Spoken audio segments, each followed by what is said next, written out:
The American automobile manufacturers are facing up to $10.5 billion in penalties between 2027 and 2032 based on the new CAFE standards from the government. That's what's come out of a letter recently sent to the DOE.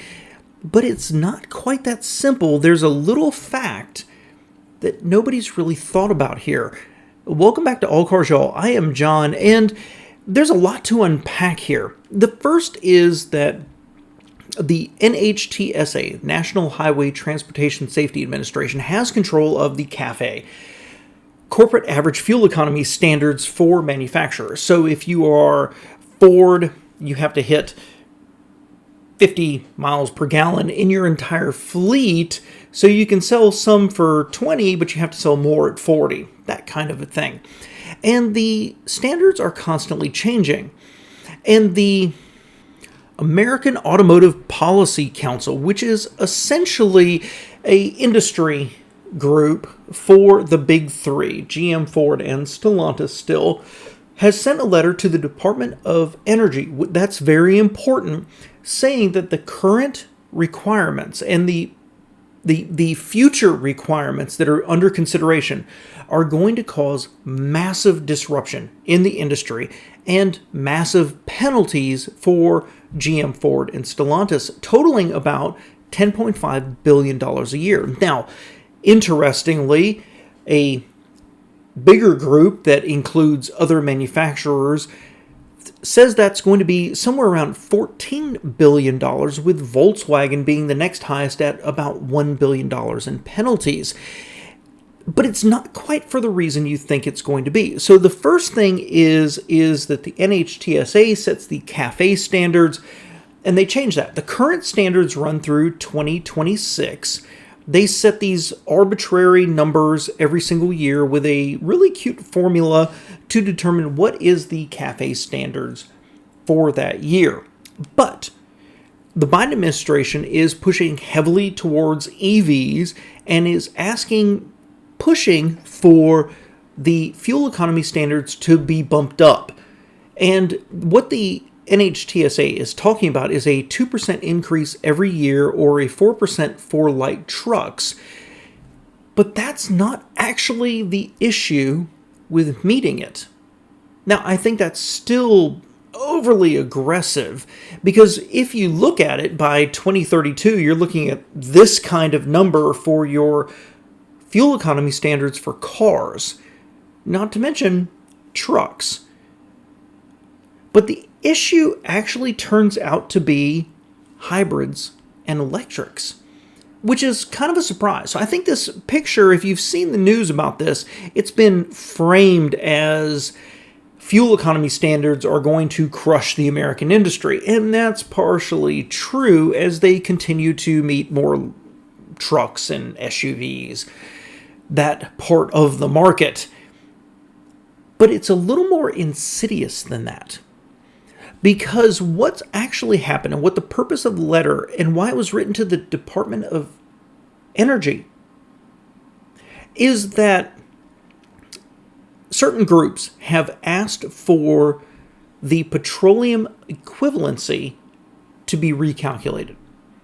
So let's drop back here. If you go look at a hybrid or an electric, they have an MPGe calculation, which is a petroleum equivalency, a miles per gallon equivalency. And they think that's too high. They think it's calculated too fairly right now, and they want it dropped.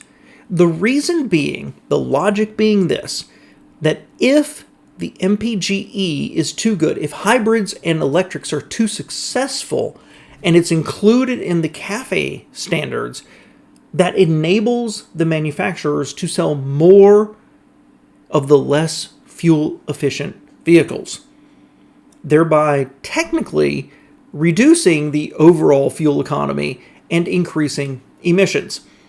So what they want to do is they're actually doing an end around here to attack the MPGe calculation. Now, a quick spot check, and the MPGe with the new calculations that they're proposing would drop by about 50%, or by about 2/3. So a 300 MPGe would drop to about 100. So the manufacturers do not get to use that to its full effect in calculating against the, full-size trucks that they're selling over here. I have a problem with that. We've established the MPGe. I don't particularly like it. I don't like how it's presented. I think it's confusing to consumers, but that's not what anybody is interested here. That's not what the environmental groups are interested in. This is not what the NHTSA or the Department of Energy is interested in. This is not what our political parties are interested in. They're not interested in the consumer. They're interested in manipulating these numbers. And the problem with this is when you start to connect multiple dots, you start to see a picture of what's going on. Now, I'm not a conspiracy theorist. I hope you appreciate this. But if you get enough data points, it's easy to see what's actually happening. So environmentalists hate automobiles and certainly light trucks. Governments around the world hate automobiles and light trucks, and governments around the world are banning them, setting a time frame for them to phase out and move exclusively to EVs. But America's a different creature. We are a federation. We are a republic of individual states that work together. The government does not have the power specifically to say no more internal combustion engine cars. Individual states can. You think about California. Politicians can talk about their desires for what they want to do. But they can't outright mandate a ban on internal combustion engine cars. There would be literally riots in the streets. So what they do is they regulate it behind the scenes where it becomes economically unfeasible. And that's what we're seeing right here. In a world where our cars are more fuel efficient than they ever have been, where they are 90% cleaner in emissions, more than 90% cleaner in emissions than they have been in decades, they continue to raise the standards with no real basis for it. They can't mandate us to buy EVs, but they can make it economically unfeasible for the manufacturers. And that's what's happening here. Because the NHTSA, which theoretically is an organization in the federal government that works for the people through the House of Representatives and the Senate, they've set a standard. Environmental groups have come out and said, nope, not strict enough. And if they tighten it, it's going to make our manufacturers radically out of compliance. I'm going to take this off. It's really hot. This is an end around because environmentalists and members of certain parties hate the automobile and they want to take it away from us. They want to make it so prohibitively expensive, and whether that is passed on to the consumer or whether the companies actually pay it and just abandon the products, the end result is we lose out on choice and we're forced into products right now, EVs, that are range, price, or usability that many people can't come to grips with, not to mention the charging around it.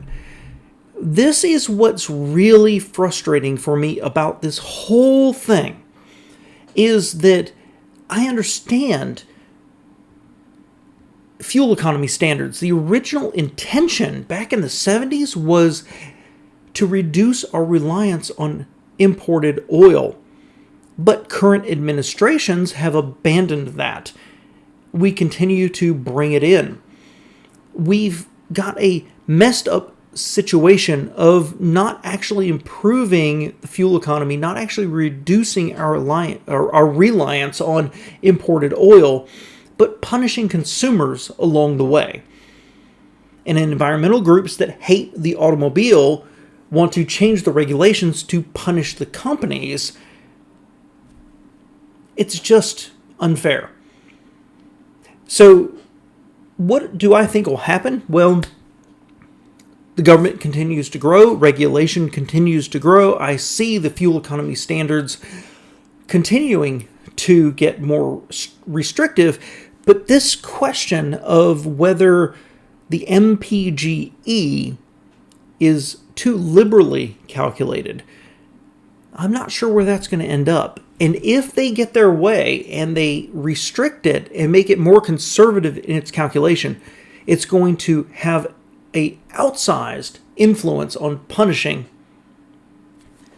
the American auto industry.